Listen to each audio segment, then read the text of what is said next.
Hi, my name's Brian Manning, and today we're going to be talking about Typhoid Mary and her impact on the world of emergency management.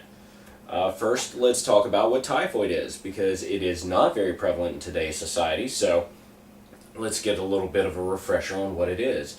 It is a bacterial infection caused by a salmonella type of bacteria. It's characterized by high fever, a spotty rash, and all manner of just nasty gastrointestinal problems. It was very prevalent in the urban world of the late 1800s, early 1900s, until it was discovered that it was passed primarily through food and water. Once this was discovered, the value of clean water was really established, and typhoid shrank back a little bit. In the world of the early 1900s, the fatalities ranged in about 15 to 100,000, or per 100,000 people in a urban area. This was obviously not the level of, say, the bubonic plague or something of that nature, but it was still a pretty deadly disease. Now let's talk about Mary and where she fits in. Mary Mallon, was an Irish immigrant to the United States circa 1883. She was taught to be a professional cook, and that in and of itself is not a big thing. Where Mary's claim to fame comes in is that she was most likely born with typhoid or as a carrier of typhoid.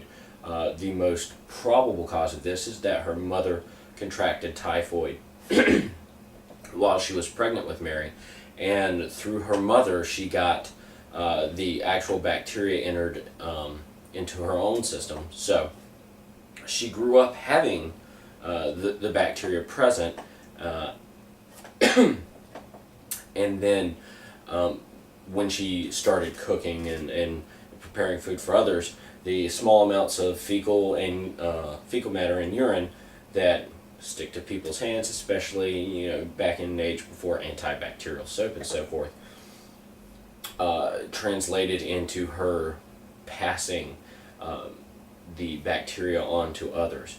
In an investigation that happened in New York with a family by the name of the Thompsons that she was cooking for, there were in a household of 11 people, 7 cases of typhoid, which at the time was fairly rare. That statistical number of cases, it was discovered by a sanitation engineer, George Soper, that in Mary's previous households there was an incredible number of statistically improbable cases of typhoid. He tied this together with the fairly recent idea that someone could be an asymptomatic, that meaning having no symptoms, as a carrier. Now let's talk about how Mary interacted with the world of emergency management.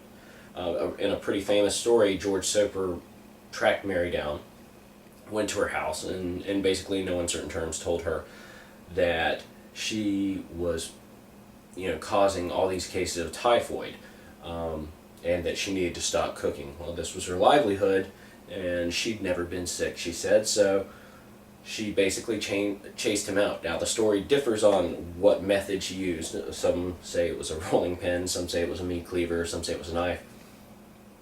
But she chased him out of the home, and eventually he went to the New York Board of Health. Now, when the Board of Health got involved, they believed his evidence, and they went and basically chased Mary down. When they came to the door, she heard who they were and took off and ran. After a 3-hour chase, she was caught, and the board quarantined her. Now, they said that she could get out of quarantine. All she had to do was promise to not cook anymore. Well, for 3 years she didn't promise this.